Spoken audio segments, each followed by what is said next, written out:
That's conservative America. You might be wondering how we ended up in this situation. Has it always been this way? Well, yes and no. Throughout the history of the United States, there have always been those that opposed societal progress in general, those who sought to uphold the status quo at any cost. And they've always been willing to fight to the death to hold on to the power that they perceive as their God-given birthright.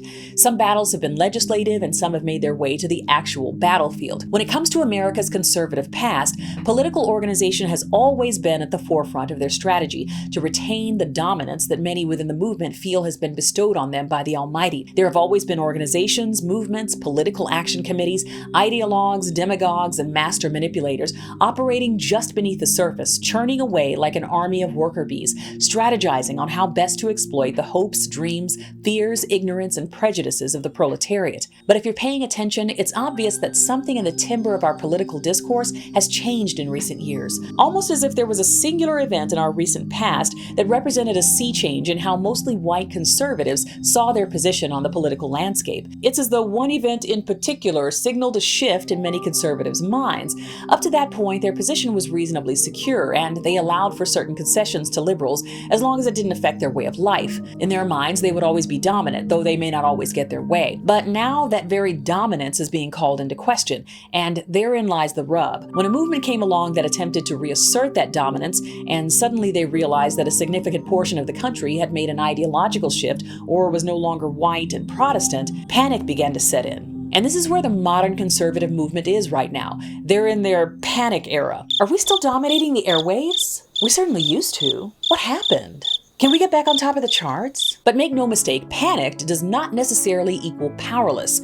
We're seeing a whole new crop of organizations, movements, political action committees, ideologues, demagogues, and master manipulators step in to exploit that perceived powerlessness. We can get back to our glory days. Just you wait. We're not the suckers they think we are. We won't go down without a fight. We can take our country back. This is the unfortunate language of the political binary. Someone has to lose in order for me to win. So they fight wokeness, though they have no clue what that actually means. They fight critical race theory, though again, they have no clue what that actually means. They vilify any organization that attempts to advocate for the rights of anyone that may complicate their worldview or require that they cede any amount of power.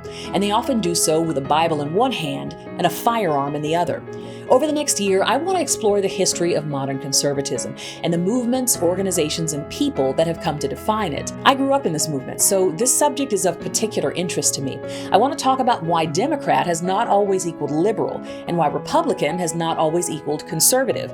I want to do a deep dive into conservative think tanks like the John Birch Society, the Heritage Foundation, and Moms for Liberty, into political figures like Harry Anslinger, Ronald Reagan, and Lee Atwater, and citizen activists like Phyllis Schlafly and Jenny Thomas. And I want to talk about how they've impacted the trajectory of conservatism and why they matter today.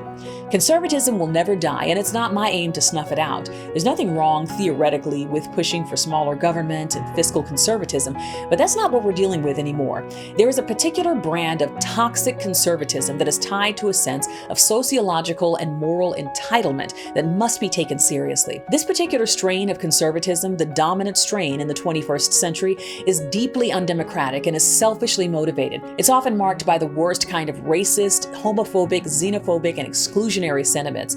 It must be examined, understood, and guarded against at every turn. So I'm inviting you to join me in that examination in the hopes that we'll all be better prepared to fight the good fight on behalf of our fragile democracy. I'm releasing an album and getting out on the road soon. Visit the link in my bio or the caption to find my music or attend a show.